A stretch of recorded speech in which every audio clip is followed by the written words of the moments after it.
오늘의 말씀 욥기 9장 11절부터 24절 말씀. 하나님 아버지, 한 주를 쉬어가는 우리를 이 아침에도 주님의 은혜를 탐함으로 주 앞에 나오게 하시니 감사합니다. 이 시간에도 우리 모두에게 말씀을 통해 하나님의 음성을 들려주옵소서. 예수님의 이름으로 기도합나이다. 아멘. 할렐루야. 성계 성도 여러분, 오늘도 하나님의 은혜와 평강이 가득한 하루가 되시길 축복합니다. 오늘 우리에게 주시는 하나님의 말씀은 욥기 9장 11절에서 24절 말씀입니다. 구약성경 에서서 다니엘서에는 하나님의 도우심을 통해 의인이 악인을 이기는 통쾌한 이야기들이 기록되어 있습니다. 분명 하나님의 능력과 위대하심, 악인에 대한 진노는 약한 자들에게 소망이 됩니다. 그런데 욥기에서는 이것이 뒤집혀버리죠. 하나님을 찬양할 때 사용되던 이 모든 말이 욥에게는 절망으로 다가오는 것입니다. 왜냐하면 하나님은 자신과 멀리 계시고 자신은 그분과 소통할 수 없다고 느끼기 때문입니다. 욥은 자신이 하나님을 어떻게 인식하고 있는지 고백합니다. 11절, 그가 내 앞으로 지나시나 내가 보지 못하며 그가 내 앞에서 움직이시나 내가 깨닫지 못하느니라. 우리는 하나님을 볼 수 없고 알 수 없고 깨달을 수도 없습니다. 왜 우리는 하나님께서 우리 앞에 지나가고 계셔도 볼 수 없을까요? 그것은 하나님이 크시고 하나님의 존재는 우리의 이해를 뛰어넘기 때문입니다. 문제는 그 하나님을 우리 수준의 생각과 삶의 영역으로 억지로 끼워 맞추려 할 때 생깁니다. 이해하지 못하기에 순종해야 합니다. 우리 생각과 상황에 맞춰서 하나님을 이해하려 한다면 하나님은 믿을 수 없는 분이 되고 맙니다. 하나님의 현현을 인지하지 못했다는 욥의 고백은 그 자신이 권능과 지혜가 풍성하신 하나님을 이해할 수도 깨달을 수도 없다는 한계를 지니고 있다는 의미로 이해할 수 있습니다. 욥은 자신의 개인적 한계를 넘어 보편적 인간이 연약하고 부족하다는 문제로 고백을 확장시킵니다. 12절 13절, 하나님이 빼앗으시면 누가 막을 수 있으며 무엇을 하시나이까 하고 누가 물을 수 있으랴. 하나님이 진노를 돌이키지 아니하시나니 라합을 돕는 자들이 그 밑에 굴복하겠거든. 욥은 크고 높으신 하나님이시기에 누구도 무엇도 하나님을 막을 수 없고 하나님의 진노와 심판을 피할 방법도 없다고 말합니다. 여기 라합은 기생 라합을 말하는 것이 아니라 하나님을 대적하는 무질서의 화신 사탄의 세력을 말합니다. 그러한 라합과 함께 질서를 파괴하려는 세력들조차 하나님 앞에서는 굴복할 수밖에 없을 정도입니다. 그런데 어떻게 욥과 같이 약한 자들이 하나님을 상대로 변론할 수 있겠습니까? 욥은 이런 하나님 앞에서 무기력해집니다. 14절 15절, 하물며 내가 감히 대답하겠으며 그 앞에서 무슨 말을 택하랴. 가령 내가 의로울지라도 대답하지 못하겠고 나를 심판하실 그에게 간구할 뿐이며. 아무리 욥은 스스로 의롭고 무지하다고 확신하더라도 절대 힘을 소유하신 하나님 앞에서 항변하거나 저항할 엄두도 내지 못하는 존재라는 것입니다. 그래서 욥에게 남은 것이라고는 심판장이신 하나님께 자비를 구하는 일뿐이라고 탄식하는 것입니다. 욥의 답답함과 억울함이 이 지점에서 터져나옵니다. 하나님께 따지고 싶어도 따지지 못하고 하나님의 절대적 힘 앞에서 용기를 잃게 되며 두려움 앞에서 제대로 된 변론도 하지 못한다는 것입니다.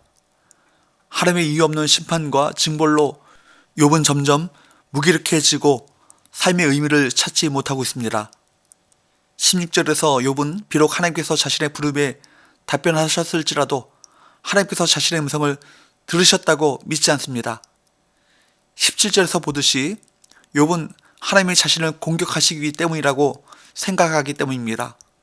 그만큼 욥은 하나님과의 소통의 부재를 가슴 아파합니다. 18절에서 욥은 자신이 그토록 경외하고 믿고 의지했던 하나님께로부터 버림받았다는 생각에 숨쉬는 것조차 괴로워합니다.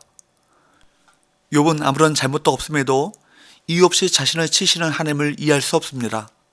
나아가 세상의 분노를 느끼며 삶의 의미를 점점 잃어가고 있습니다. 19절에서 욥은 자신이 까닭 없이 고난당한다고 인식하기에 자신의 억울함을 알고 싶어 합니다. 그러나 상대는 욥이 감당할 수 있는 분이 아닙니다.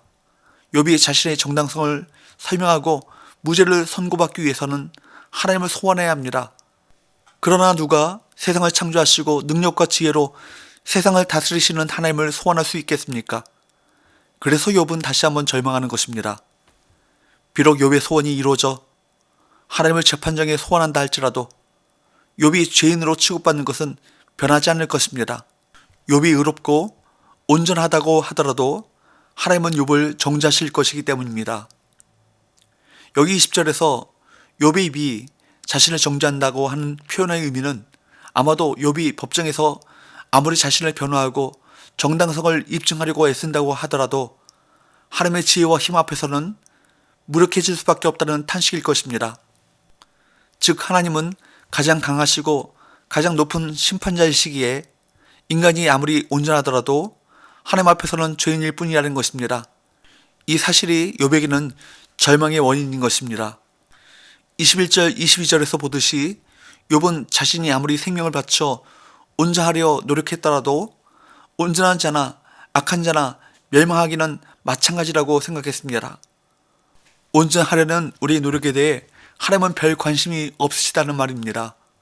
어차피 하나님께는 벌레만도 못한 존재이니 인간의 노력은 아무 의미도 없어 보입니다.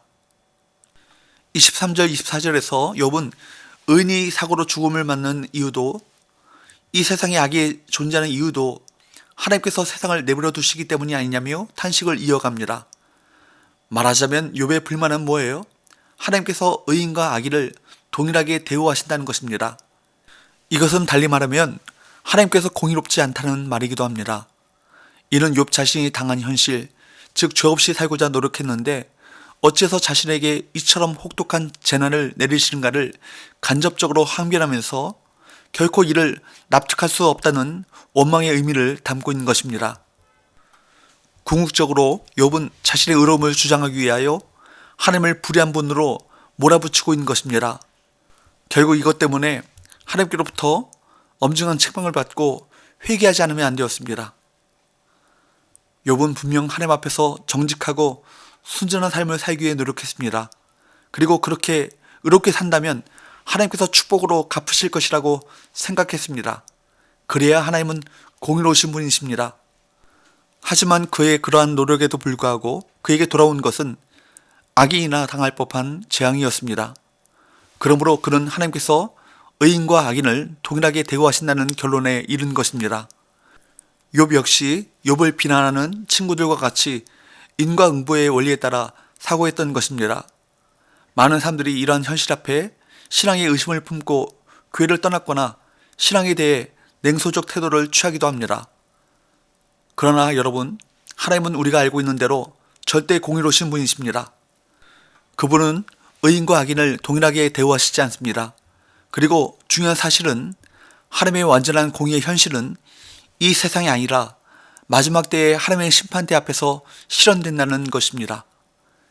이 세상에서는 의인이 악인과 동일한 대우를 받는 것 같고 한편으로는 의인이 악인에 비해 못한 대접을 받는 것 같지만 이제 최후의 심판날이 이르러 하나님께서 인간의 행위대로 보응하시게 되면 과연 하나님은 절대 공의로우신 분이라는 것이 입증될 것입니다. 사랑하는 성도 여러분, 유한한 우리 인간이 무한하신 하나님의 행사를 어떻게 다 이해할 수 있겠어요? 인간의 지식으로 하나님의 행사를 이해하려는 것은 자기 몸무게나 잴 수 있는 저울로 지구의 무게를 재려하는 것과 같은 어리석은 일일 것입니다. 그러므로 하나님의 행사에 대하여는 그 선하심을 인정하고 모든 것을 겸손히 받아들이는 것이 최선인 것입니다. 어떤 경우에도 하나님의 선하심만 믿는다면 우리가 받아들이지 못할 하나님의 행사는 없습니다. 아브라함이 하나님의 납득할 수 없는 명령에 순종하여 100세 얻은 아들이라도 번제로 바치려고 한 것도 그가 하나님의 행사의 선하심을 믿었기 때문입니다. 우리에게도 이 믿음이 있어서 어떠한 악한 상황 속에서도 하나님을 향한 믿음과 소망을 잃지 않고 하나님의 구원을 소망해야 할 것입니다. 기도합시다.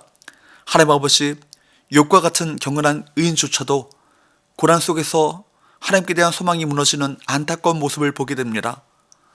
어떤 고난이 찾아온다 할지라도 고난 속에서 하나님께 대한 왜곡된 이해를 갖지 않게 하시고, 또한 고난당하는 이들의 고통 어린 신음에 긍휼의 마음을 갖고 그들의 회복을 위해 기도하게 하여 주옵소서.